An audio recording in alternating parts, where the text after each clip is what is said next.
संसार से वैराग्य तो ठीक है, वहाँ से तो आप आरंभ करते हैं, लेकिन जब प्रकृति की सभी शक्तियों और विभूतियों से वैराग्य होता है, जिसको पतंजलि पर वैराग्य कहते हैं, तब आप स्फटिक शिला पर विराजते हैं। तब आपकी साधना वहाँ पहुँचती है, जहाँ अब आपको केवल और केवल भगवान के दर्शन होते हैं, भगवान का अनुग्रह होता है। अगर वहीं अटक गए, इसलिए गोस्वामी तुलसीदास जी ने कहा, राम वन में भटकने के बड़े सुयोग है, बड़े संयोग है, बड़ी आसानी से भटका जा सकता है। सिद्धियों का अरण्य है, शक्तियों का वन है, शोभा भी है वहाँ पर और भय भी है। आप अटक सकते हैं, वहाँ पर भटक सकते हैं। ये अटकन भटकन सब जब छूटती है, ये राम वन जब छूटता है, तब स्फटिक शिला पर प्रवेश आता है। ये ऐसी अवस्था है, ऐसा द्वार है जो भगवान की अनुभूति देता है। सिद्धियों शक्तियों की अनुभूति नहीं, विभूतियों की अनुभूति नहीं, सामर्थ्य नहीं। जब लोक का सुख और परलोक का सुख मन त्याग देता है।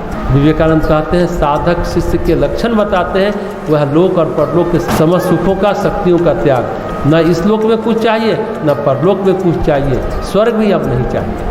कई जगह विभिन्न प्रकार के स्वर्ग का वर्णन आता है। स्वर्ग के लिए अलग अलग ग्रंथों में, अलग अलग धर्मों में अलग अलग विचार किया गया। जैसे जन्नत में शराब की नदियाँ बहती होंगी। भाई शराब की नदी की क्या ज़रूरत है? अरे भाई वहाँ आदमी शराब के ठेके में जाए, शराब की दुकान में जाए, अंग्रेज़ी शराब खरीदे, देसी शराब खरीदे। देसी शराब खरीदेगा तो 50 रुपया 60 रुपया देना पड़ेगा। अंग्रेज़ी शराब की बोतल लेगा तो 500 रुपये देगा। और थोड़ा मेहनत मशक्क़त किया, स्वर्ग लोग पहुँचा या किसी तरह से, तो टेंशन ही नहीं है। वहाँ शराब की नदी बहती है, नहाओ पियो कुछ भी करो। तो गोस्वामी जी कहते हैं, साधन सिद्धि नाम पग में हूँ। राम के चरणों में प्रेम साधना भी और राम के चरणों में प्रेम सिद्धि भी। परम सिद्धि क्या है? भगवत भक्ति। परम साधना क्या है? भगवत भक्ति। जब ये अवस्था आती है, जब इतना वैराग्य जगता है, जब इतना विवेक जगता है, हम देख पाते हैं कि जितना मिथ्यात्व उसमें, उतना मिथ्यात्व इसमें। घर छोड़ा, आश्रम बसा लिया, छोटी चीज़ें छोड़ी तो बड़ी चीज़ पकड़ कर बैठ गए। तो फर्क कहाँ पड़ा? मूलभूत तो मौलिक गुण तो वही है। धन छोड़ा तो सिद्धियों में अटक गए। बात तो वही की वही है। एक आदमी धन कमा कमा कर इकट्ठा कर रहा है, एक आदमी सिद्धि कमा कमा कर इकट्ठा कर रहा है। तो गोस्वामी जी कहते हैं, चित्त शुद्धि में जो आध्यात्मिक अनुभूतियों का क्षेत्र है, आध्यात्मिक शक्तियों का क्षेत्र है, आध्यात्मिक विभूतियों का क्षेत्र है, उसे भी पार करना पड़ता है।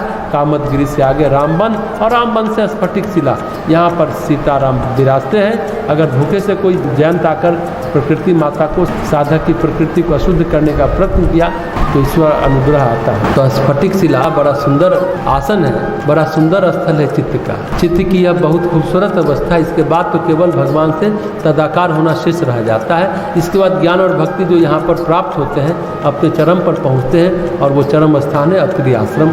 संसार की चीज़ों से वैराग्य चित्त शुद्धि में प्रवेश देता है, और आंतरिक व आध्यात्मिक शक्तियों से वैराग्य ईश्वर अनुभूति में प्रवेश देता है, स्फटिक शिला में प्रवेश देता है। स्फटिक शिला के बारे में पतंजलि भी कहते हैं, बड़ा सुंदर है स्फटिक मणि की भांति चित्त का निर्माण होना। कोई विकार नहीं, कोई विचार नहीं, संस्कार भी जब कुछ ज़्यादा नहीं, कभी कभार कोई जग्ञा नहीं, तो कुछ भी है ही नहीं उसमें। ऐसी परिष्कृत अवस्था अध्यात्म साधना को परिष्कार से जोड़ा जा सकता है। परिष्कार भी है, साधन सिद्धू राम पग में हूँ।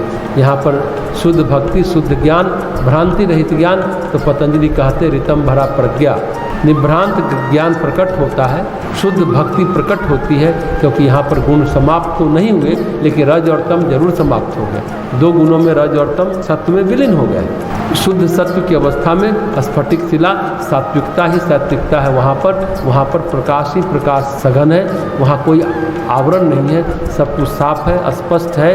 ईश्वर अनुग्रह प्रकट है। भगवान स्वयं भक्त पर अनुग्रह करने के लिए उठ खड़े होते हैं।